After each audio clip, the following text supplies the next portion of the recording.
Hello there, and welcome to the ORCA Pod, the apex predators of Australian Survivor LRG podcasting. We are here on the night of nights for Backyard Survivor One Well. I believe they may have done some other awards or something, but those don't matter. Haley obviously won a game and received a wonderful buff. It was gold or something, but no one cares. What people care about is who is the ORCA of the season. And some may feel that this season is in the bag, but you never know when it comes to the Congress of the ORCAs. They play by their own rules. That's why they're ORCAs, and some of them will vote for the people you least expect. So stay tuned at the end of this program as we reveal the ORCA of Backyard Survivor 5-1 Well, and we welcome that person to the Congress of the ORCAs. Just some bit of housekeeping before we get into our chat with Kyle and Bryan that I know everyone is itching to hear about.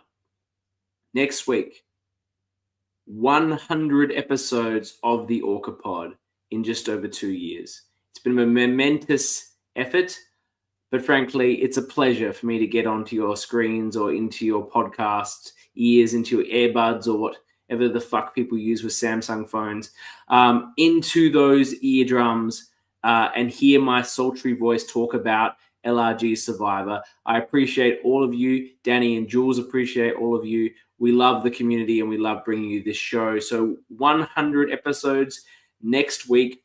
Jules and I will be facing off in a competition to name every single one of you that has played an Australian LRG in boot order per season. If one of us gets it wrong, there's shame rain down upon them. And your photo will be on screen when we correctly identify you. Your name will be there. We might even make a little quip about who you were and what you did. So if you played in one of the presently released 13 LRGs, your name will be mentioned, your face will be on screen, you'll be up in lights, and we will say something about you probably as Jules and I face off in this epic battle. And then after that, we return to Backyard with Backyard 4, the third best season as per the rankings we did like a year and a half ago, as voted by you. I'm sure we'll get Kyle and Bryan's opinion right now about finishing third. They may be miffed, but we will bring them in and see as we catch up with them about all that coverage. So that's what we got. 100 episodes, and then into our Backyard 4 coverage. Tonight, Kyle and Bryan, and the determining and award of the ORCA of the season. Stay tuned. It's going to be a great one. And without further ado, because I love a bit of ado, let me bring in the wonderful creators and hosts of Backyard Survivor, Kyle and Bryan. Welcome. Hello. Hello. How you going? I'm going great. I'm quite warm in this suit, but that's the price to pay for having the pleasure of awarding the ORCA. Now, I'm not expecting a big turnout for this because I feel people think that it's already, done and dusted. But who knows? As I say, I think Andrew felt he was going to win the ORCA for season 2 and was perhaps a little bit surprised when Jess managed to pip him at the post. But of course, she spent the entire tea party arguing that she should get it over Andrew. Stephen. There's a reason I'm calling him Andrew, for maybe Kyle would get, but most people in this world would not. It's his avatar on Stranded. That's season 2. Let's get into season 5. You guys have taken it to a whole another level with production. Individual mic packs for every contestant. How are you funding this nonsense? Yeah, calling in a lot of favors, really. The benefit was for me doing a film course through university and working at the university as part of that film faculty, that we were able to still tap into those resources somewhat. But also a lot of our crew now being people that I had met through that course who stayed on with us, who come with their own equipment as well. So yeah, it was still attempting to do that all on a budget and reaching out to the community side of things to get the resources. Have you gone to film school purely to find an improved crew for Backyard Survivor? Pretty much, yeah. And I know that you've been working on a film. Is that going to be coming out anytime soon? Directing a film, a short film? Yeah, so that is all filmed. It's in post-production. The visuals have been locked off, and so now it's gone over to sound design and color grading. And then we'll submit it to short film festivals. Amazing. When that comes out, I'm sure the entire community will get right behind that. Can I ask, is it the film student in you that has become incredibly pedantic on episode lengths? I have no idea how you're editing to this quite precision, but a good chunk of these episodes were 1 hour precisely, and those that went over an hour were also to the 0 second. There wasn't a single one that was not an even minute in its final episode length. How is that? Is this some sort of editing scale you're working towards? How has this occurred? Well, we did it even before this season. Like season 4, we really wanted to cap it at like episodes don't go longer than an hour. Because I think there's a bit of psychology around that for viewers. It's like you schedule, okay, I'm going to watch this YouTube TV series. I set aside an hour. That's my viewing. I think when you see it and the episode's longer than an hour, it can feel a bit like, oh boy, okay, it's going to take a while to get through this. And when we reflect on some of our episodes in season 3 that were more than an hour, we watch them back and we're like, some of it definitely could have gone. So often we're kind of like looking at like, well, what's the extra that can tighten this up anyway? By putting that, I think you're absolutely right. As someone who's watched every single one of these episodes of your seasons and others and talks about it on a regular basis, even when I see an episode's more than an hour, I'm like, ugh. But still, the precision that you never go beyond one. Like, yeah, sure, 1 hour, that's fine. But 1 hour and 5 seconds, no, it's 1 hour hard cut. Yeah. And I think we just have gotten good at being able to make our content succinct and say, right, how can we tell this and like chip off a few seconds or whatever it is we need to do in order to fit that time frame. So it's just like an extra challenge for us to be really intentional about what makes the cut. Was this an incredible, this season seemed like an incredible love letter to your own creation. And I'm not saying that in a negative way. You spent a lot of time building in little Easter eggs about your prior seasons. In the first challenge, as an example, and then you put out a little riddle about, and no one got it. Like no one had noticed about how it was a repeat of all the various challenges of the first 3 seasons or 4 seasons, and other aspects like that. What was there a thought? Where I don't know if I'm allowed to ask you this question. Where is Backyard heading? Are we going to be seeing a Backyard 10, or are you guys rounding out your love child here? Oh, it's a good question. I think it's fine to say. Yeah, it's fine to say. We have filmed 6. 6 is in the can. That is where we intend to finish it for now, at least in its current iteration of episodes that get released weekly and producing it onto this scale. Yeah, I think we're 6 and done for now. Yep.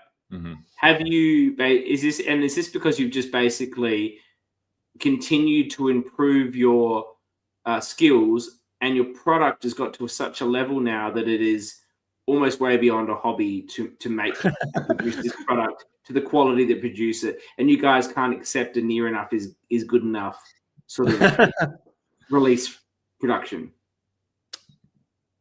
I mean, yeah, like a little bit, for us to under-deliver when each time we have just pushed ourselves to improve the product, improve the production, that to try and do anything less would feel like somewhat of a disservice to what Backyard has grown to be. But then it's also unsustainable for us to keep producing a show at that level when it's all done with volunteers on a budget which is just our own funding and what we can get through crowdfunding.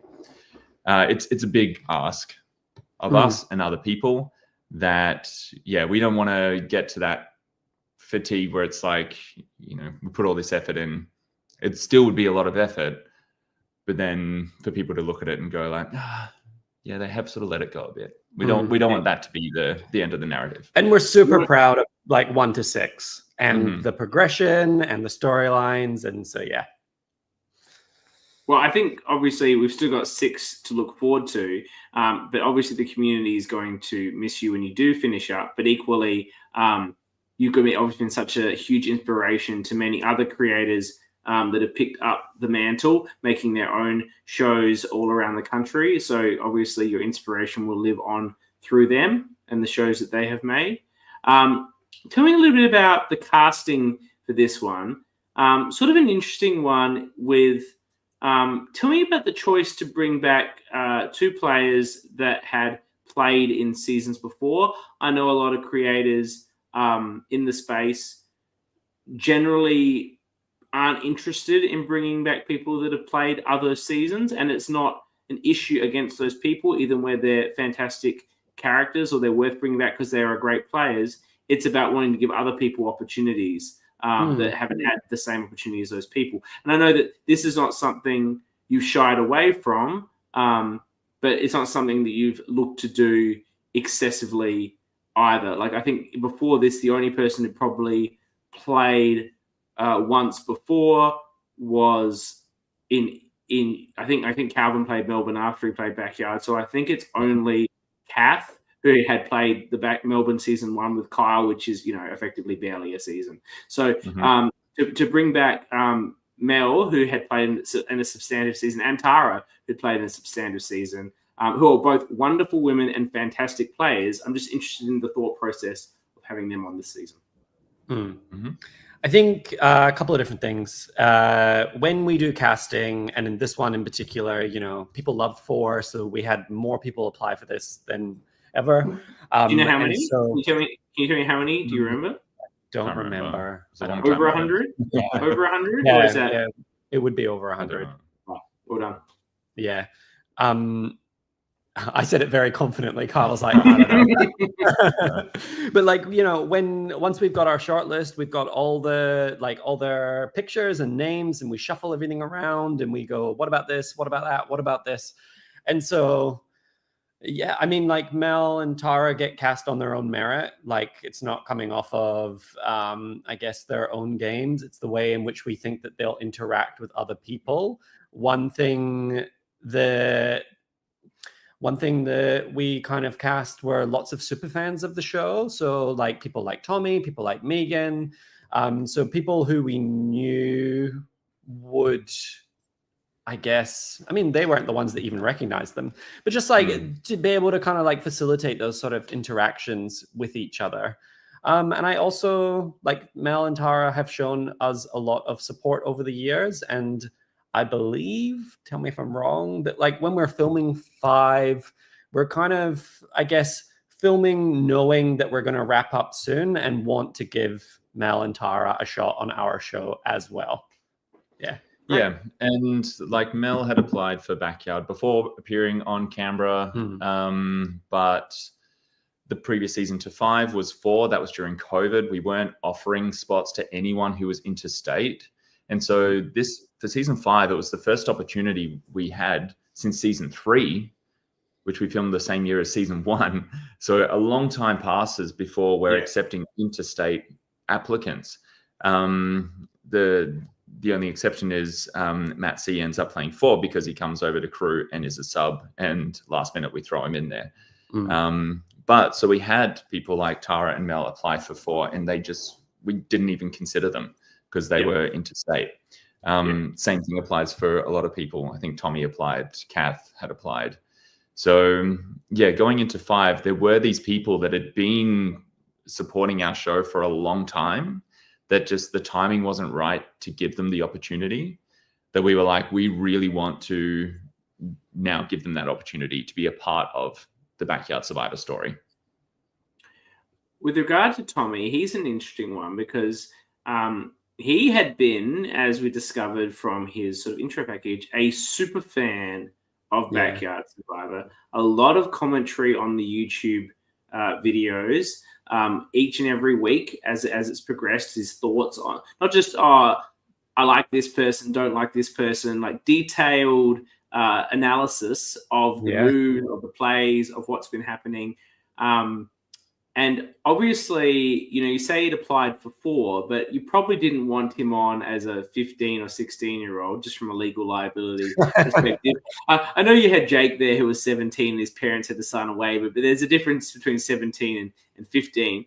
How devastating... Look, you guys have been through some devastating first boots. Holly is still... Yeah. I actually rewatched that episode just on the recently in preparation for the countdown, and it's still fucking pretty brutal. It's so brutal.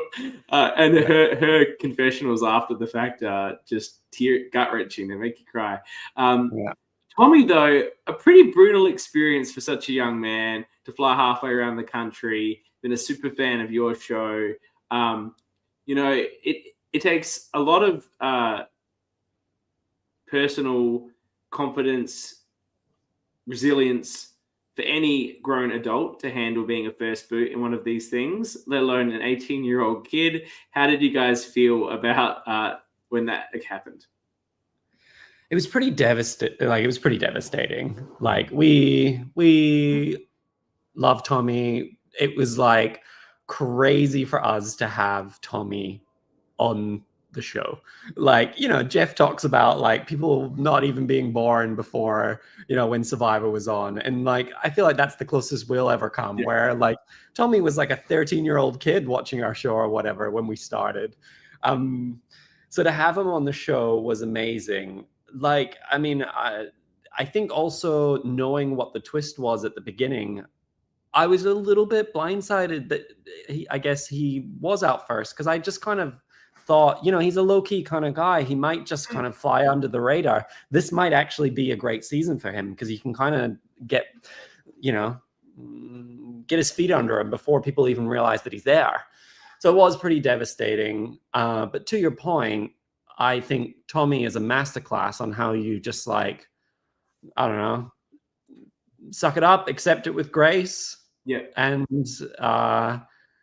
acknowledge what the opportunity was for him and admit that he got outplayed. And he stayed on set and he helped us the next day, and he was like really kind and really reported really nice things about the experience, even though it didn't go the way that he wanted. So, I think we all have a lot to learn from this 18-year-old kid. As people always say, it's when you don't win. I was happy to be nominated, but as you said, over 100 people, maybe not, confidently said, over 100 people applied to be on this season, and that's happening. Maybe not 100, but maybe so. The sort of high numbers, 100 under, above, are applying to every one of these LRGs now. Partly, and I think the two of you and Liz deserve the most credit for creating this community and how it's grown. And to get on one of these things now is no easy feat. Like, it's a huge challenge. So even if you go on and get booted first, the fact that you got cast in the first place these days is a incredible achievement. And I feel Tommy felt honored to be able to play. Another person that did benefit, I think, a little bit from that twist that might have otherwise gone is Kath, who's here live, talking about Holly's boot and how emotional that was when she watches it back. You had a relationship with Kath, Kyle, from ORCAs, I think we saw, in terms of her backstory. And it seemed like she got a lot out of coming and playing as well, even though her journey was somewhat short-lived. Yeah. Kath was another one that we were just so hopeful that it would be able to happen, that timing-wise she would be able to make it over to this side of the country, coming from Cairns, that, it was a very early casting spot that was occupied for us. But then it was just like, we hope that it actually can go through, that she can get over here. Again, it's so heartbreaking when you know that someone has been invested in the show and supported us for so long, that they've waited so long to get an opportunity, to then have it end so early. It's so hard to be hosts in that moment, seeing that play out. Yeah. But it's the brutal nature of the game as well, that sometimes the cards you're dealt just don't land in your favor. And I think what was particularly hard about that tribal council was how open and transparent it was. Because as hosts, you know, we can be upset if we think Kath's going to go, but we got to hold it together because we don't know what's going to come out of the bag or what people are doing. But Kath was so open about losing her vote, and they were so open about how there wasn't much that they could do. And it really kind of, I mean, I hope it comes across in the show as well. It wasn't really about like, will it be Kath or won't it be Kath? It was more about like, it is Kath, and this really sucks, and everyone's feeling really bad about it. I turn more now to some of the upper end of the cast who put on amazing performances. Hayley, the winner, plays an incredible game. We've talked at length about it on the podcast. She's come all the way from New Zealand. Were you familiar with her? Were you surprised to get an applicant from New Zealand wanting to come all the way, not just across the ditch, but then off the entirety of the continent? So she was living in Western Australia at the time. She's since moved back to New Zealand. Yeah. But we hadn't met Hayley before. Didn't know who she was, but she got recommended to apply. She's a friend of Salvador's. So when season 4 was airing, I know. So when season 4 was airing, there was commentary. That's right. Yeah. Yeah. And like, you know, Hayley in her true fashion was like sassy and kind of, it was great in the comments. And so, you know, early conversations of like, you should do this thing. Come join us. And she applied. That's amazing. And I do want to talk about Jess. Is she just lay up casting call based on the legacy, as they would say in American colleges, that she has the family legacy, and how can you not cast another Bulldog on the season for the trifecta? Well, Jess said it in her interview that she was a sub. So initially we hadn't cast her, and you know, we really wanted to interview Jess as Jess and not just, you know, a legacy player, or be casting her based on that narrative of her relatives who have played before her. And ultimately when we assessed the cast, we went with somebody else. But as what always happens, somebody pulled out. Jess was still available. So then in she comes. And it's really not her narrative on the show either. Like, she's not there as like, Zach did this, my dad did this. I know it was all just her, independently. But it's a fantastic through line for the Backyard series to have those 3 family members be on the show and all be significant parts of the show. You know, they're all merged, they're all jury, like, you know, they're all dateable. It's a real it's a real legacy for Backyard. Now, we don't know who's going to win the ORCA. There's a few contenders. A few people have received votes. But Mark has been such an incredible character this entire season. Absolute supervillain. Some incredible moves. Now, when you first meet this guy, maybe you know he's Josh's friend. Maybe you don't. When you're casting him or interviewing him, did you expect him to be this incredible on screen and as a player? So we met Mark after Backyard 4. Josh held like a Survivor birthday party with his mates. And heard about this. They played an actual game of Survivor. Is this correct? And like it was filmed, but it kind of like wasn't. And all I remember about it is going up to Mark at one point to like film just like B-roll or something like that, and he's like arguing with one of these people, being like, you can come up with your sassy one-liners all you want, but that doesn't stop you from going home, or something like that. And it was just like, it was really intense for a birthday party. But it's because he takes it so seriously, and he really like, he goes in and he wants to win. And I mean, you saw him on the show, and so when he comes into it with that with that intensity, we know that's going to be carried over onto the show. And in particular, one thing that he was really that really kind of like cemented him on the show was in his Meet the Cast. He talked about inventory management, which it was all about like who's got what and how do you deal with it and how do you work with it. And we knew what the twists were, and we were like, this is perfect. Like, we know he's going to be good television, but he's also going to suit the elements that we have for this game in particular. And we saw that play out with him giving Haley the extra vote and all that sort of stuff. That's a great segue into my next two discussion points, actually. Right. One is the amount of advantages in this particular game. I'm not saying, you guys haven't been ones that have shied away from advantages, but equally, I think you've been reasonably traditional in, probably not super traditional, like you didn't have one idol, but more like Survivor 30s era, not new era style advantages. This season, you really decided to go all out with the advantages. What was the thinking behind that in sort of the way this game would play out? Yeah, so our approach had been, I guess, from the beginning, season 1 is quite basic in terms of there's just an idol at each camp and one at the merge. Straightforward. Then we start to introduce some advantages in 2 and 3 and get a bit more creative with the twist as we go, as if Backyard Survivor is just doing a fast evolution of Survivor. And we really take a jump forward with season 5. And a lot of the reason behind that was like season 5 was a season that almost didn't happen. Like just with the COVID situation, we had a whole different plan for 5, which then got put off. So we wanted to come up with something that was just going to be so different and explore all these other ideas we'd brainstormed and put it in the mix to get like a real creative type of season. And that played a big part in who we cast as well. One of the main questions we were asking people in interviews was their thoughts on modern Survivor.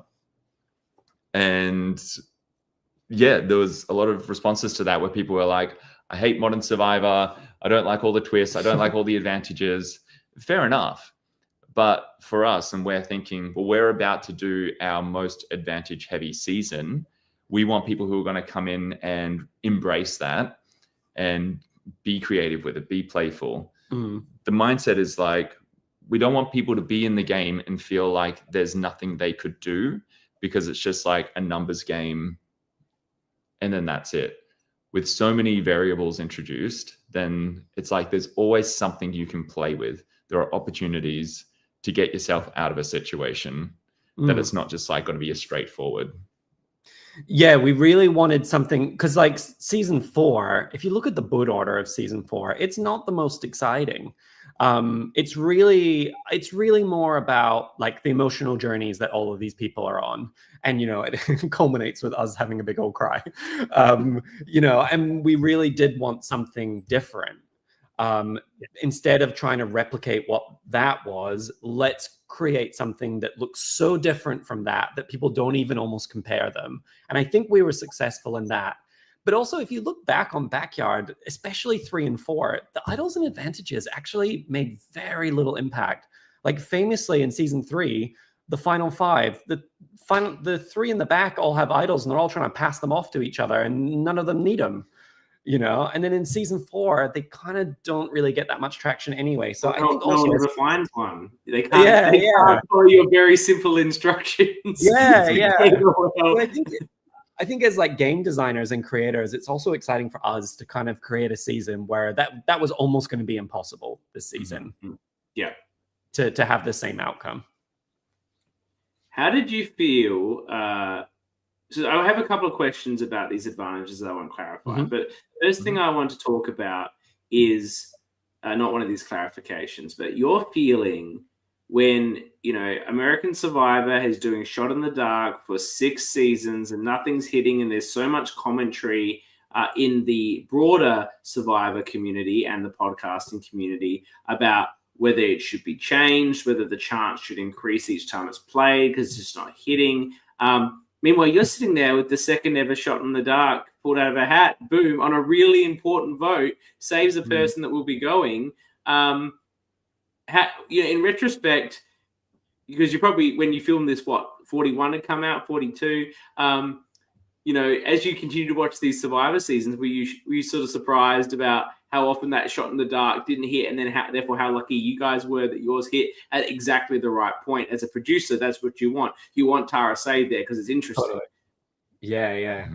Yeah, I mean, like every time we saw it pulled out, we were like, because we knew we had it in the bag, we were like, are we going to be the first? And we were sitting watching 45 when it happened, and we were like, like they beat us to the punch. But chronologically, in real time, Tara was the first person to pull a shot in the dark, unless it's happened on some other game that we don't know. Yeah, I don't think it has. She's the first. Yeah, it's amazing. It's everything that we wanted from it. Yeah, and totally stand by it. In a game like Backyard Survivor, in live reality games where it's so fast paced, it's so easy for people to just be in a majority, easy pickings. You know, you look at our past seasons, like how different would that have been if, you know, season 1, like that Jelani 5 can't just be at the merge going like, well, we're going to pick you off. It's like they can't be that straightforward about it. They need to be thinking of this risk of a shot in the dark. And so, yeah, we're really excited to introduce that to Backyard and totally stand by the decision to do that. Yeah, I think it suits LRGs better. Like with Survivor, you have so much time. Real Survivor, you have so much time. But, you know, in LRGs, you got like sometimes 5, 10, 15 minutes to pull something together.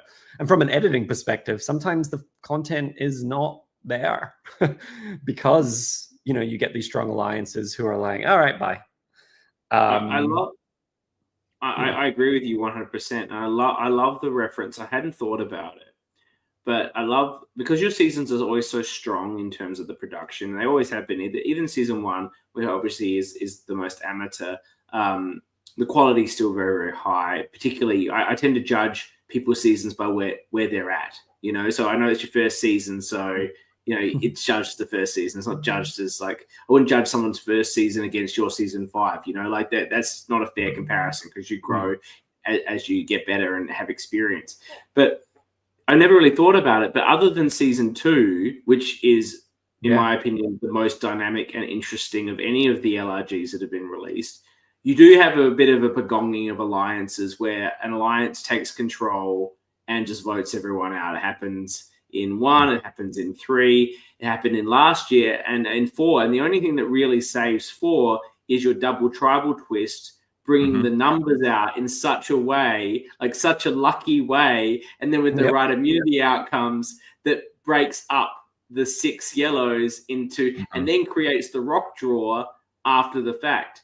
I do actually think that season would have been more interesting if the rock draw went the Birac 4's way, because I would have loved to see them manage their dynamics at Final Four, because I reckon they'd be slitting each other's throats left, right, and center. Whereas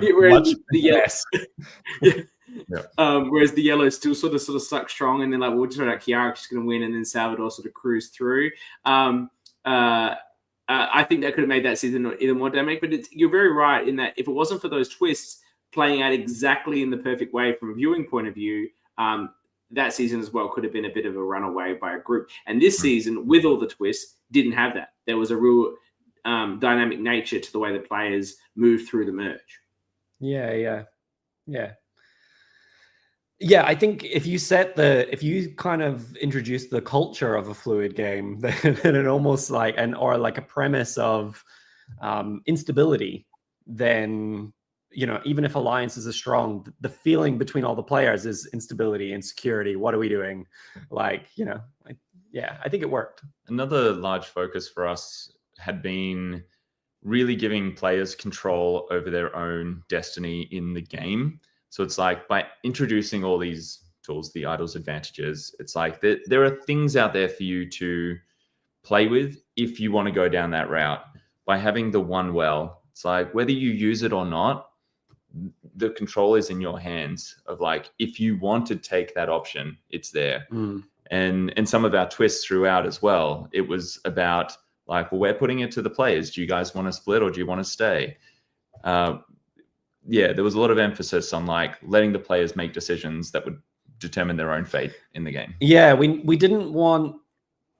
kind of wanted to design a game that it didn't matter who ended up at Final Tribal. It would almost be impossible to be like, you did nothing. because there were so many choices throughout the game that they were making that, yeah, it's just impossible to kind of point the finger at someone and be like, you made no choices about your own destiny in this game. Yeah. Can we talk? There's a few things there that now in that conversation I want to talk about. The one world twist is the name of the season. I've said it before. I love how you guys grab these Survivor puns from the 20s, like worlds apart, and now one world into one well. We talked about it on the podcast. We were even questioning if they were allowed to even go to this well other than the decisions or the journeys. Did you anticipate that the cast would use the well more often to interact with their other tribe mates? Because it feels like, I think there was maybe one occasion it happened. It did not happen other than in a ordained manner. It didn't happen in an organic manner that you perhaps expected. Yeah, like we had rules in place trying to avoid the situation where everyone just gathers at the well. We had these rules with our crew of like, right, like if two people are at the well and then like there's someone else from that tribe that wants to get in there, like you've got to sort of move them along to be like, you need to let somebody else occupy the well now. At one point we were going to have flags that were raised to be like, no, that's like, enough time. Yeah, like the capacity has been reached. Yeah. Like an airplane bathroom, you occupy. Yeah.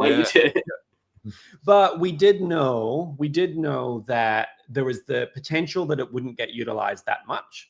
And so we had the conversation of, we can't bank our entire theme on them using this, because if they don't use it, then what was the point? And so it was from that we then were like, well, what if we did kind of summit journey things there as well, so that the well is being utilized in a different way. And then the last idea was, well, you know, talking about like them all at the same camp, the last idea was, what if we did the first vote and everyone was together? That was that was the last one that kind of tied the one well all together, so that the theme didn't bank on them using it. Yeah, and that did work very effectively, I think. Yes. In terms of the decisions, we talked about in the pod that generally speaking, two people saying no or yes or whichever it was probably not enough to make it interesting. It felt like that it was a bit of fait accompli. I do appreciate that you probably had that lined up, especially for the swap in advance. Was there any consideration for the swap of adjusting those numbers? Because it, like, you had two people by themselves. Like, what I thought about at the time was it could have been swap and we will mix everybody up, or remain, but Jess and Zoe each go to like one of the tribes, for example. Now, that would have been on the fly because of the circumstances you had in, and you kept to probably the game plan you had. But it felt like the decision was somewhat, irrelevant to some extent, because of course that's going to occur.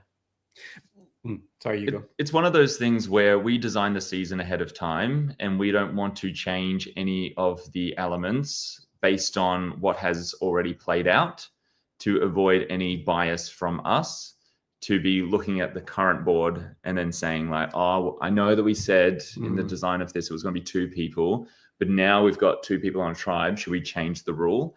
That feels like we're interfering with the game that's playing out. And so that's kind of why we stuck to that, even though we had that situation. And it's only because you have a tribe of two that I think it feels obvious. But it's also a tribe of two where neither of them have an extra vote. Neither of them have an idol. Like, they could have gotten down to that two, and I've got an extra vote or an idol. And it's like, well, I could stay right here. Because if we lose, I'm getting through as a one. And also, can I just like push back a little bit? I don't think it's totally obvious that they would choose to swap. Like, everyone in the moment definitely felt like it was obvious. And I don't think Zoe and Jess did consider not doing it. But like, they know that there is a possibility that they get separated and just picked off.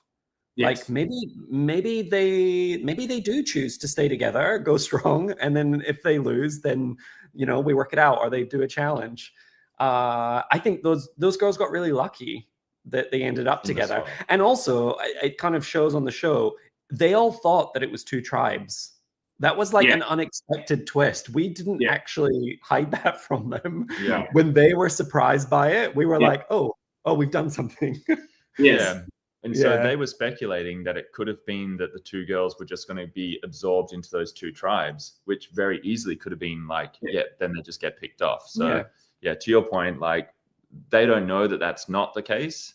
That kind of terrifying idea of like, I'm just going to be plonked in amongst 5 orange players. Like maybe I am better off choosing to stay. But again, our plan for that was we were going to be as transparent as the players wanted us to be. So That's right. If they asked us questions, we were going to answer, but they didn't ask those questions. For example, is it going to be 2 tribes or 3? We would have told them. Yeah. Is it going to be a random buff draw? We would tell them, but we wanted them to drive that conversation. I suppose even the Jessens oversigned 2 is not a lot. I suppose it feels like you want it to happen more than not. With you know, in I don't know how many people are there, 11, 12 at that point. Like 2 is not many. Yeah. I think we agreed on it and we wanted it to happen. I think we have also discussed that. Like maybe we could have. Maybe we would have done 3. Number. Yeah, maybe we would have done. Or 3. had more of a like if-then statement around it, so that we're not deciding in the moment, but we go, oh, we've landed on scenario C, and we said we'd make it 3. But another reason for it is there's a bit of like, you know, it only takes 2 theme to the season as well. It only takes 2 to cause the swap. It only takes 2 to cause the split. Also, post-swap, 2 people are going home. So it's like 2 people are either going to have saved themselves or screwed themselves in that decision. Same with the split. 2 people were going home. So 2 people can cause the event to happen at the merge when we break into 2. That they either save themselves or send themselves home. And at the end of it all, there's a final 2. So there was also just that theme running for us of like the significance of 2 people. I like that. I like season 4. Now, some other questions I had about the advantages. Did you expect people to be able to follow directions without a compass? Clearly you did, and clearly they couldn't. Was there any thoughts maybe they won't be able to figure this out? I definitely hoped for someone to not be able to do it. I definitely also hope that someone could do it. I think more people can do it apparently, but he never had the clue. Who did? DC says he can do it, but he didn't have the clue. He didn't have the clue. But he didn't have the clue. Yeah. And it was like, I know, we, at the very start, the first challenge, the instructions say, like when they get the bag of buffs down and it says, head north. Yeah. Like that was us trying to put a little hint in there that makes people go like, oh, which way is north? Yeah. And then if they could remember that when looking at their idle clues of like, well, that was north. So then I base it off that. That was our one little hint. We obviously needed more hints. Somebody suggested that a compass be put at the well. Love that idea. Wish we had done that. But people were so close. Like that green idol, like they are at that bush. It's right there. But people just like are so focused on so many other things. It's like, I'll have a quick look here. I don't see it. I'm moving on. And it wasn't like buried or anything. Like you just needed to lift up that bush. We saw it eventually.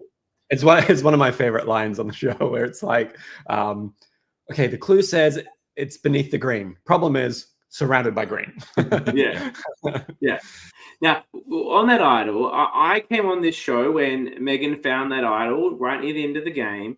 And I was certain it must have expired because that was a pre-merge idol. And if the pre-merge idols were valid, there was actually the potential for an advantage get in at that next vote because there could have been too many idols in the game, theoretically. What was the plan for that? Because I'm hearing you don't change it up. There was some discussion of whether you added idols because none had been found, but you're telling me that you don't do that while the game's going. So were all the pre-merge idols valid until like the final 5 or the final 6? Yeah. Mm-hmm. Was the advantage getting therefore possible? Yes. Yep. And we had a plan. We had a plan, but you probably won't reveal that because that plan could go into future. Okay, well, it's good to hear there was a plan because I was concerned about the advantage again. Not that I'm concerned because if it happened, that's very entertaining as a viewer, but it's, from the player's point of view. Okay, well, I'm glad. We started to worry that it was about to happen at that point. because like we don't get fed all the information lifetime, but that did get told to us of like Megan's found this idol, and we were like, finally someone has found one of the camp idols. But then somebody was like, and Mark's just found the orange one. And we were like, what the hell? Like, have people suddenly figured it out? And all of a sudden, it's like all these idols are going to come out. We're like, why now? And like, we already had the time that the camp segment would be over, and we're like looking at it being like, all we need is someone to go over to that pink one. And 3 minutes, 2 minutes. And we've got to activate. Advantage get in. Yes. But didn't happen. And Mark didn't have it.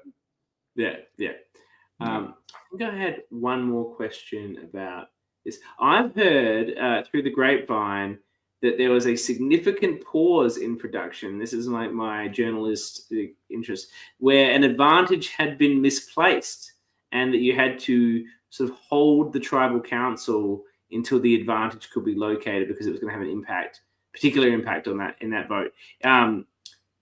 Was there any thought about, in this scenario, that's a tough decision for production. I'm keen to get into this. One thought is, well, you lost it, too bad, right? That's on you. You had to hold on to your things, you lost them. But you do appreciate that it's such a whirlwind. You're moving people, you're swapping, things go in pockets, things go out of pockets. You didn't have a wet day there, but if you ever play one of these in the rain, these parchments just fall to pieces in your pocket. And I think your decision was ultimately to locate it or to perhaps do a replacement. Can you talk about Stu thinking there? And that's not an easy situation to resolve.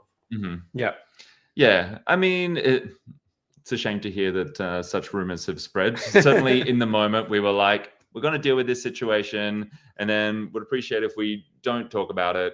Look, I'm a respected journalist who does not reveal my sources. Yes.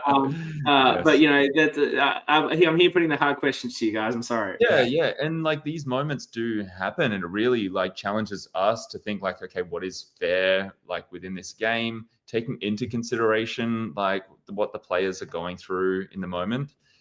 So the situation you're referring to, it is an extra vote play where what we have given them when they win the extra vote is a parchment explaining the extra vote and a blank parchment. But that blank parchment doesn't say anything on it. And so... And it's also not like a survivor blank parchment. Yeah. It's a piece of paper. It's not even like the sepia color. No. It is the sepia. But it doesn't have like burnt edges. It's not particularly noticeable. So where the mix-up happens is that gets transferred to somebody else. Somebody receives it and thinks, blank parchment, that's the wrapper. Thing that has the writing on it, that's the advantage. So then goes up to use that, and it's like, that's not an extra vote. That's the instructions. Where's the parchment? And it's like, well, no, that was just the rubbish. Yeah. It came with it. So... But the problem is that we don't know, has someone done this intentionally? Has someone said, here's my advantage, and not given them that blank parchment? Yes. As a bit of trickery. And then we give them a replacement. Yeah. Which is like, And then that person is like, what the hell? Like, I didn't give them the actual extra vote. And they've added another one into the game. That's right. Yeah. And this is like such small numbers. It's like, this could completely change who goes home here. So, so we just had to like pause that tribal council. We basically isolated the cast to be like, to not draw attention to any one person. So it was basically like divide and conquer. So we had to go up to the people that it involved and have conversations about the intent, but then also go up to people that weren't involved. And I just had to ask random questions. Like at one point I was like, just confirming that you're physically able to go forward in the game. And someone's like, yes. And I'm like, great. And I just move on. Yeah. And they're like, what's people just going on? like, did someone get hurt? Yeah. So once we had established that the intent was above board and that we weren't going to fuck the game up by putting an extra vote in, it then still is a question of like, well, do we allow it? But so they then technically don't have that parchment. Yeah. So then we have to measure to what degree are we to blame here? Yeah. Like, because was it clear enough? Was it established enough for the players to be able to navigate in this quick game?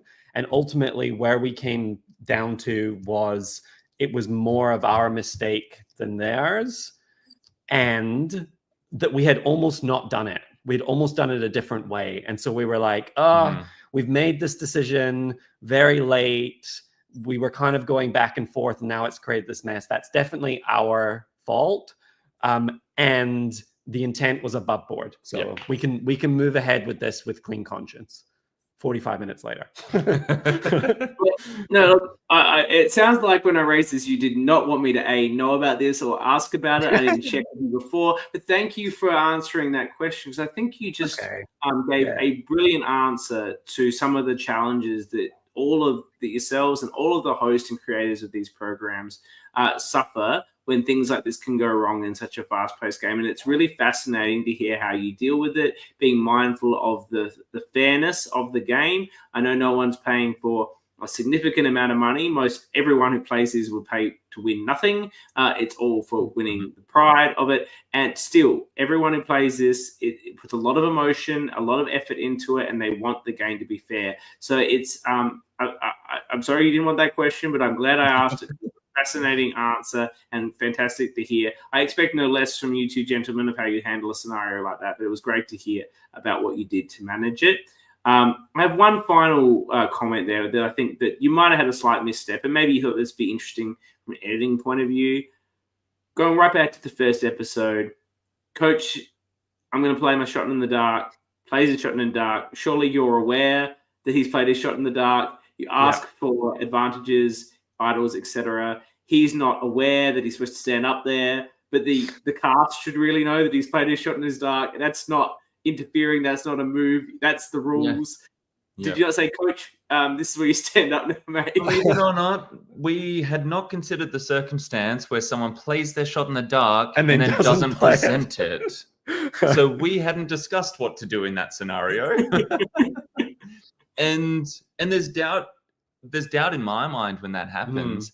It's kind of like, okay, yeah, Coach is playing his shot in the dark. We ask the question, he doesn't stand up.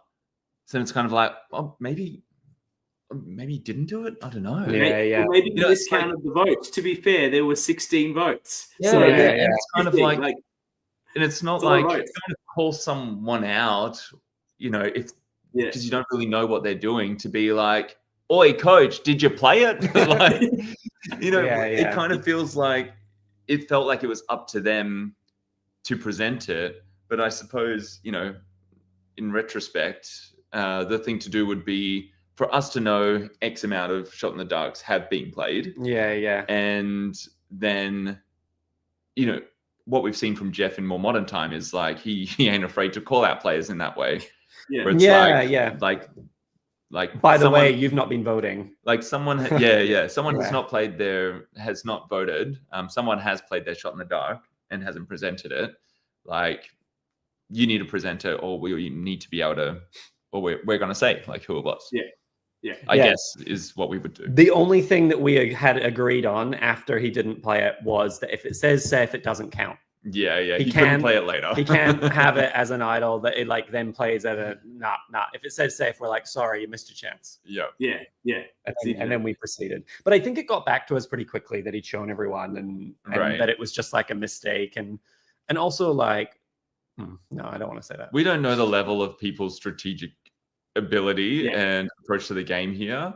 So I think there was a moment after that where we were like, oh, does he think he can hold on to this and like play it later? But then we quickly decide he definitely is not allowed to do that. And then we hear that he showed people at camp, and it's like, okay, he also doesn't intend to do that. That's a Mark move, not a coach move. Yeah. And there's also I was going to say, like, particularly at the time of them playing, the shot in the darks have only been in the game for a short period of time. I'm not sure coach watches any Survivor, but even if you had people in the community who are very into Survivor were confused about shots in the dark. I saw one person on Survivor Reddit. Obviously, if you're on the Survivor Reddit, you watch a lot of Survivor, and they were commenting about why people don't just open up their shot in the darks and see if it's got a safety in it. I'm like, there's nothing in there. They just put it in a thing and pull out a scroll from a bag. Like, someone thought that the scroll was inside the shots. Like, this is the level of confusion that, I know. Like, obviously it makes no sense. But, like, this is what some people were thinking. So even super fans are confused by it sometimes.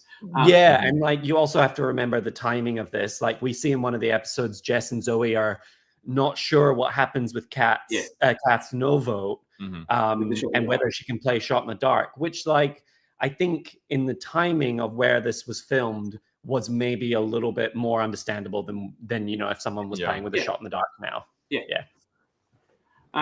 Look, I'm going to finish up there. This interview's gone on quite longer than I probably intended, but I think this was a fantastic interview. It was so good to get both your perspectives on this season, with a bit of reflection on what you've done, obviously with a bit of reflection to some extent on having finished. I know you've still got to edit another season. We're not talking about that season, but, obviously you confirmed that that's the last one for at least a while. And so, there's a lot of, probably, with this being the known penultimate season, a bit of reflection. Fascinating to hear your takes. Always lovely to talk to you. I'll finish on one. I've got 2 points. Do you feel particularly robbed that you've only managed to place in the bronze medal of the people's voting? No, no, I think it's great that we've got like the people who voted us in the top 3.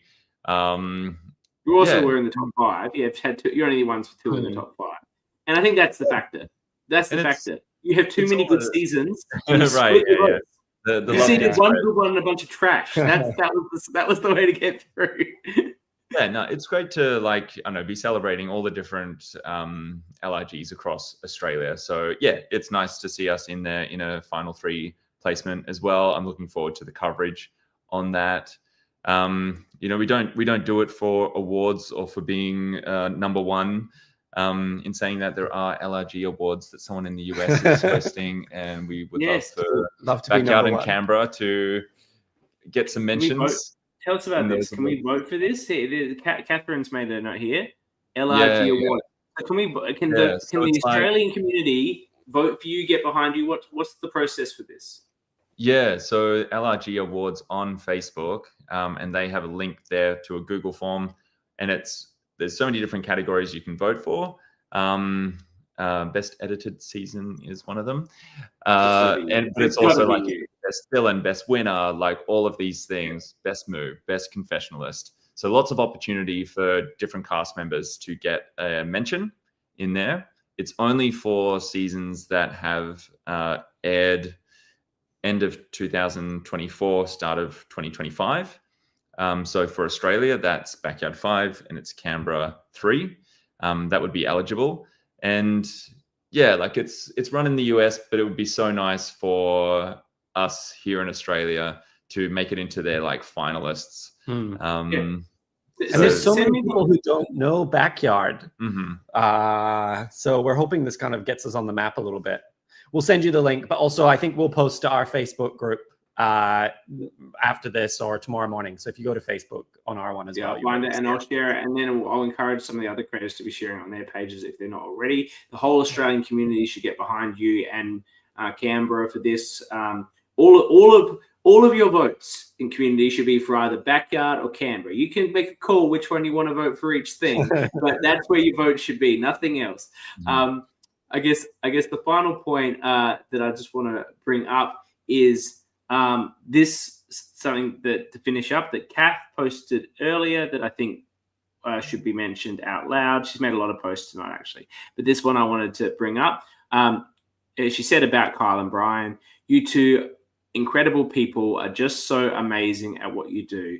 Not to mention so accepting, immediately make you feel part of a family, and you both deserve the accolades and support you receive. Love, heart, love, heart. A memory that I will cherish forever. Oh, thanks, Kath. Thanks, Kath. Yeah, And that's I why mean, you do it, right? we're so fortunate to have been able to do something like this, which has created a community, introduced us to so many incredible people. It is literally why it began in the first place. Like, we started doing a Survivor podcast because we were just two Survivor nerds who didn't know anybody else who watched Survivor, and we wanted to try and find where are the other Survivor fans in our hometown in Australia. And Found them. Yeah, look where we are now. And so, it's very beautiful that we've been able to connect with so many people in that way. That's a wonderful way to end. Thank you, guys, and I look forward to seeing you in October. Hopefully you both are around for the Orca drinks, $1,000 on me. The Canberra Orca drinks are happening in just a bit over a month on May 16th, where, courtesy of Eden's 5th place finish, I will be ponying up 1,000 wing wangs to supply everyone with booze. And equally in October, Zoe, who is live in the chat, the people's champion of One Well, she says something about that tribal council. Zoe, the people's champion, will be bringing the backyard community the free $1,000 of drinks. And I cannot wait to meet most of the backyard community in person. I think the only person I've ever met in person is Kyle. So I'm excited to meet many of you. I've also never been to Perth. So looking forward to this. Hey. Yeah. Ooh, so thank you so much. Thank you so much for coming on. And thank you again for being such wonderful creators of a wonderful product in our community. Thank you, CK. No worries. And Thanks, thank you CK. for all the coverage throughout the season as well, with you and Jules and Dani and all your guests as well. It's really lovely, like, expansion on the experience for the cast members as well, to be able to watch your reviews of each episode and get to chat to them about their experience. So thank you for putting in all that effort as well. And congrats on 100 episodes. Thank you. And what we've tried to do, I hope, and I think people appreciate that, is I know when people were podcasting before, it was a bit fast and loose. Sometimes I'd do it, sometimes they're not. That's fine. And then I decided I wanted to make a real thing about it. I want to be consistent. I want to deliver weekly episodes. I want people to know the episode is happening. It's regular. And then I wanted to raise the standard in terms of the production, just like how you guys have raised the standard of your production. It's because I want to be aligned with this podcasting, to be aligned with the commensurate with the level of quality that the creators are producing. So it is one continually improving product in the broader global sense of everything that we do. Oh, great. Thanks, CK. Now let's find out who's going to be the ORCA. It's a mystery. We will find out. We'll be having that in just a moment. Thanks, guys. Really appreciate it. Cool. See ya. So a few people have jumped in here and said, I've been looking very dapper. Thank you, Mel. I do look fancy. And I always dress up for this night. Same for Takan. I always dress up for this most important night of nights, where we welcome someone to the Congress of the ORCAs. Somebody wins Survivor. Somebody's the first boot. But the thing that really matters most is, were you the ORCA? I think we all know that's very important. Now, I'll be bringing up now my fantastic, I need to alter this slightly. Give me a second. Slightly unprofessional. I do apologize for that. Maybe I brought up the wrong thing.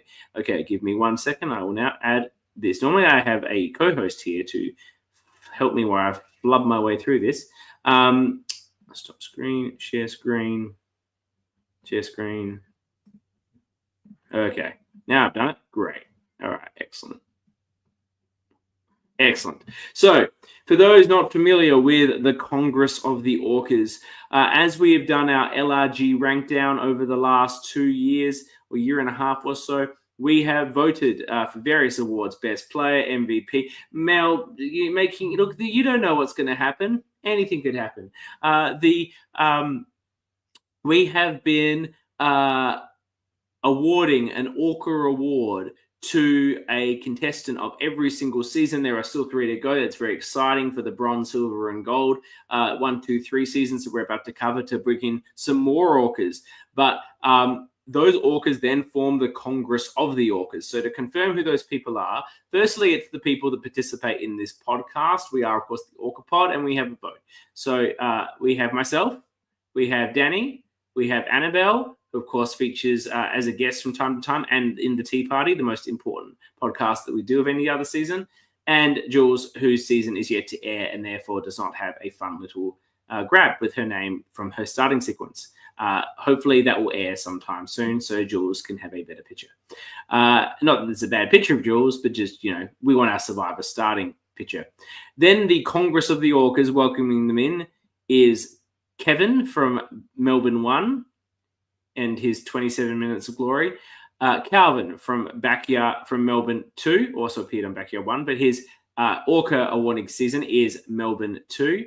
Matt from Backyard 1 famously complained about everything to everyone and continued to do so well after he was booted. Jess, in a bit of a surprise result from Backyard 2, everyone sort of thought it would go to Stephen, but Jess spent most of the tea party arguing with him and lobbying for it once she realised how much Stephen wanted it, and the people spoke. What could I say? The Orcas liked her energy. Andrew was one of the largest slam dunks we've seen in the ORCA history, an incredible player on Exile. Ethan, the first ever actually official winner of the Bromilow Medal, hence why it's called the Bromilow Medal, because it's his last name, and it's a fun little play on the Brownlow Medal. But Ethan from Sydney was the first ever winner. Dom from Canberra 1 famously tore off his shirt and stole a bunch of croissants when he was voted out. I don't think anyone's ever been quite that ORCA in a physical sense on their boot.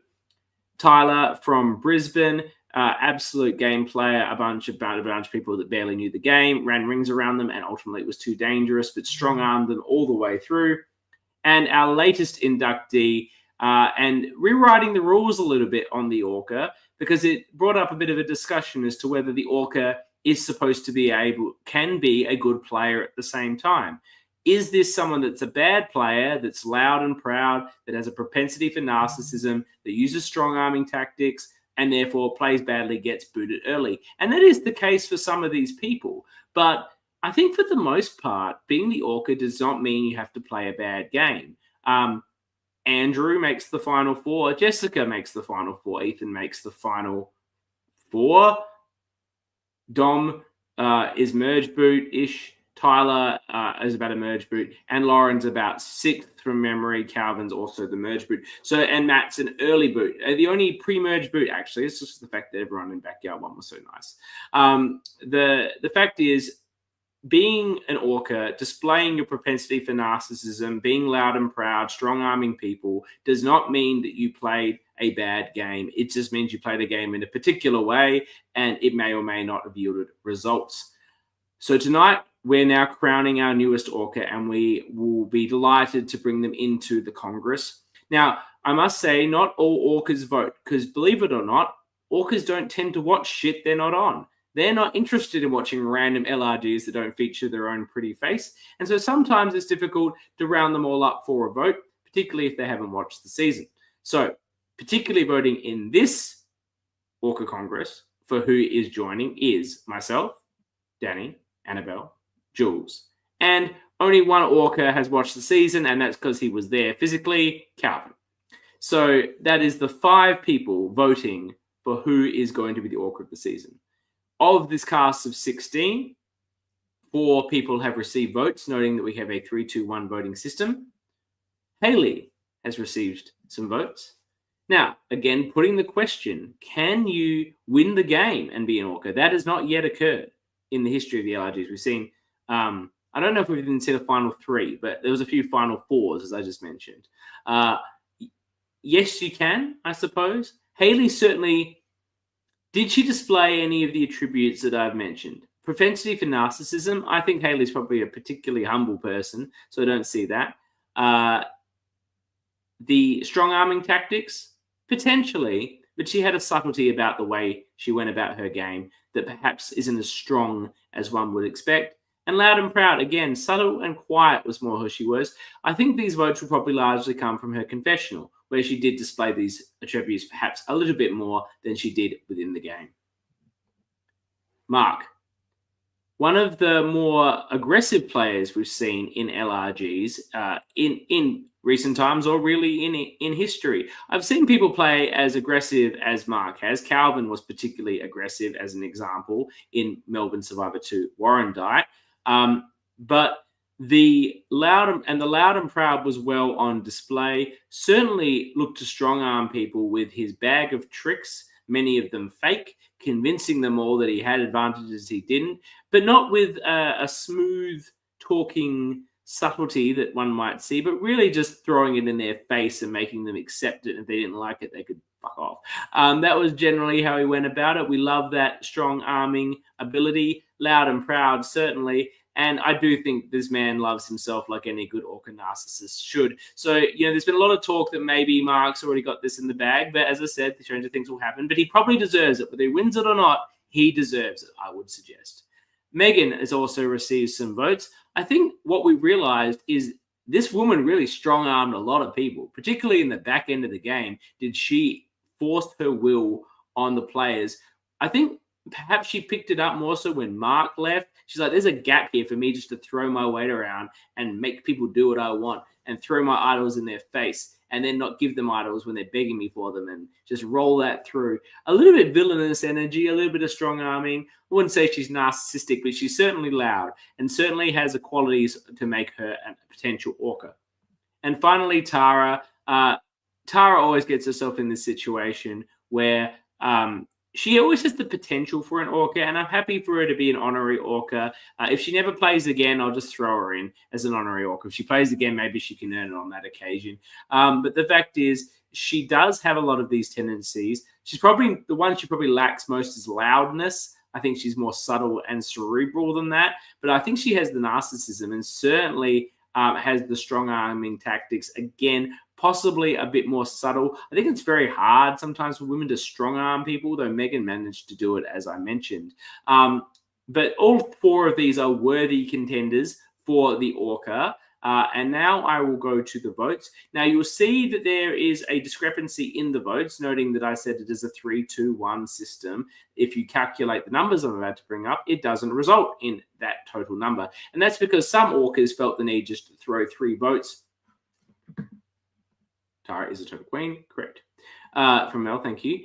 Some Orcas decided to throw 3 votes at the person they thought deserved it the most and weren't bothering with the 2-1.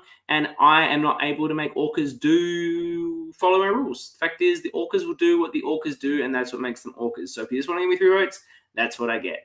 Also, one person gave me a 3 and a 2 and said they couldn't remember anyone else from the season.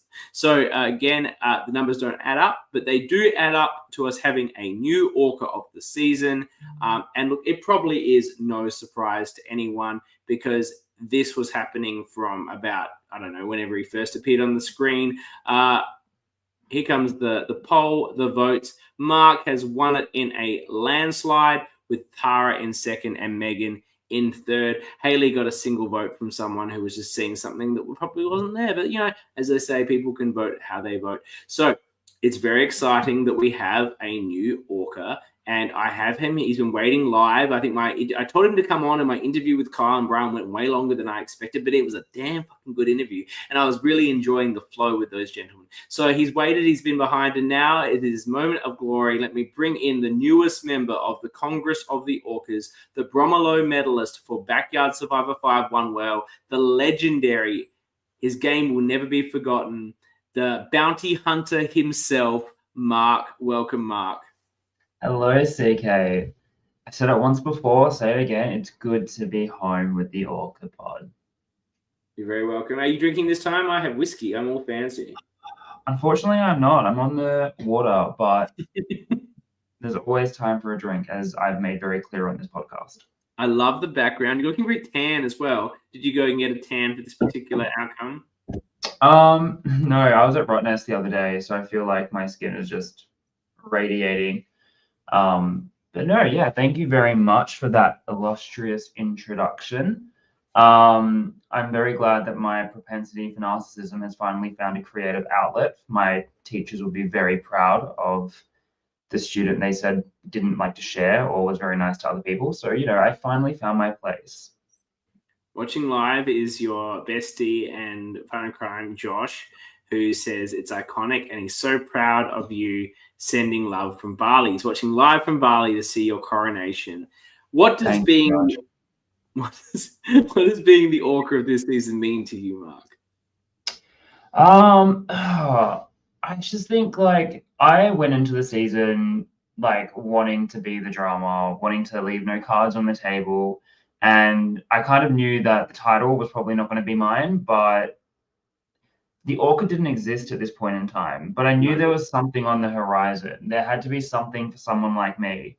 So I think just like my kind of energy of not giving a single fuck and just like doing things how you want to do things has finally, something is out there for people like me who will never win first place, but will win the hearts and minds of everyone.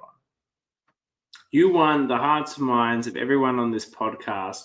I think and as I said, you were loud and proud. You had the propensity for narcissism, strong arming tactics, absolutely.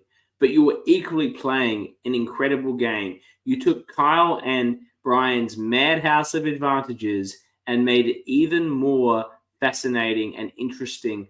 I will say, I don't think I've seen, and I'm likely to see, a better move than the bounty hunter idol in an LRG. It's an exceptional move that I'm glad you're being awarded this award, that it will never be forgotten. To come up with something like that has so much intricacy, but it also makes so much sense that it could have actually been a thing that was happening. And the thing I love the most about you with Mark, as I said before, you could have gone for a one tribal super idol, you know? No, two idol, two tribals. Why the fuck not? Yeah, like going into it, that was definitely a bucket list of mine. Like I wanted to demonstrate my talents, and I do pride myself on my craft as an English teacher and using language and words very specifically. And while it has been said I had the subtlety of a sledgehammer, that was an outlet where I was able to prove a little bit more craftiness, a little bit more deceivingness. So yeah, like, thank you. I really appreciate the accolade, and I'm so glad I got to showcase my talents in creative and interesting ways. We loved watching you, and this is an important title. You might actually be one of the orcas that watches some of the other seasons, so your contribution to who is the orca of the other seasons will be very significant. You're joining a wonderful group, and I hope that you are in Perth on the date of the orca drinks so I can present your official Bromilow Medal to you. I can't wait. I've got to really think about these votes. Like, do I really want to vote an orca that could usurp me into the council? There might be some strategic voting going on in the future. Who knows? Who knows? Who knows? You really don't have to worry about that. There's the Orca Congress are so much more interested in themselves than voting for these votes. That, as I say, only Calvin participated in this vote, and that's because he was there on the day. You'd be surprised how many of these people don't watch the other seasons that come out because they don't give a shit because they weren't in them. And there's a true orcaness to that. But I feel like you're an orca that's going to continue to watch seasons as the community releases them. Yeah, 2X is everyone's best friend when it comes to some of these things, for sure. You've only got so much time and it's precious. I've got to look in mirrors quite often. It's kind of hard to do anything else. But yeah, no, thank you. I really appreciate it, and can't wait to spend some more time on the pod in the future, hopefully. Oh, we would love to have you on the pod, Mark. As I've talked about and I've talked to you about, I'd say it now. Obviously, I don't know when Melbourne Survivor 4 comes out, but Melbourne Survivor 4 features both Dani and Jules as contestants, as most people know. So I'll have 2 spots on the pod to help me cover that season when it eventually releases. And if I can get orcas on the pod, official orcas, not just unofficial ones like me, official orcas to come on the podcast for that coverage, I would adore having your insight there, though I do appreciate the time difference sucks for you. Do you have any final words for the community as the newest orca of the community? I love you all, and if you ever have the chance to play one of these LRGs, as Kyle and Bryan made clear tonight, it's impossible to host them forever. So if you do get a chance, play for content. Have the subtlety of a sledgehammer. Be an orca. It's fun. Thank you so much, Mark. Truer words were never spoken. I want to congratulate you again. Thank you so much. And I cannot wait to put that actual medal around your neck in October. It's going to look so good. All right. Thank you, CK. Cheers. And that wraps up our coverage of Backyard Survivor One Well, an incredible season with incredible players, a brilliant winner. I didn't talk to Kyle and Bryan about this, but apparently representing Backyard Survivor on the world stage in some sort of larger LRG, as Haley mentioned to us in her interview. I cannot wait to see her on that. I cannot wait to see Mark again, whether it be on this podcast or something else. And I cannot wait to see all you lovely viewers again next week on our 100th episode, where we will be, Jules will take me on naming every single person that has played one of the LRGs. We will name them all in boot order. It'll probably reverse boot order because it makes it easier with like the exiles and redemptions and whatnot. So it will be reverse boot order, and there'll be a point tally if we get one wrong. I'm busy memorizing. Jules is busy memorizing, and Dani has put together a wonderful program PowerPoint that will show the images of said contestants and their names when we get them right. So it will be a factor of every person that has played. I have to do the numbers because my rankings include seasons. No, they don't include them. It's every single person. My rankings only list people once, but there are 197, I think, people that have played that we will be listing. So I look forward to trying to remember them all and to be speaking about you all on our 100th episode. And then we get into our coverage of Backyard 4 on the rank down. I'm really excited to be picking up the rank down again, largely because I just want to finish it. And I'd also like to talk about my own season ad nauseum myself. And that's coming up at some point. Will it be one? Will it be two? We do not know. But it will be one of those. And we will be looking forward to talking about that. I'm sure there's more seasons coming out this year. I cannot wait to cover them. And I want to thank everyone that's participated in our Backyard One Well coverage, all of the contestants that came on and did their interviews, everyone that came on to Twalsh. Twalsh was fantastic fun, even though it drove me crazy because I had to research it every week, so I didn't look like a fool. But let me see if I can remember. There was Kyle, there was Matt C, there was Ashley/Dakota, there was Mel, there was Liz, there was Zach, there was Amy, there was, I'm missing somebody here. I'm sorry if I forgot it. There were other people. Thank you so much for coming on. Was Josh on? Maybe Josh. Thank you so much, everyone that came on and challenged me on Twalsh. Thank you, everyone that watched our coverage live and supports us and supports the LRG community. Thank you so much to Annabelle for the tea party and for watching this show on 2-speed in 2 days for that purpose. And thank you, of course, to my fantastic co-hosts who I could not do this weekend without, Dani and Jules. They are the absolute best, and I adore them. So just like I adore you, faithful listener and watcher, whether you watch it live and comment or listen after the fact, I love you so much because while I say I would speak into the void, which I would, because I just love the sound of my own voice and looking at my face, which I do when I'm doing this right now, I'd rather be speaking to somebody. So thank you so much for your continued support. We love being a part of this community and we love bringing you our coverage. So thank you again. We will see you next week for our 100th episode. We would love you to be there live. And until then, have a fantastic week. And I'm not set up for the music, sorry. I'm going to dance alone.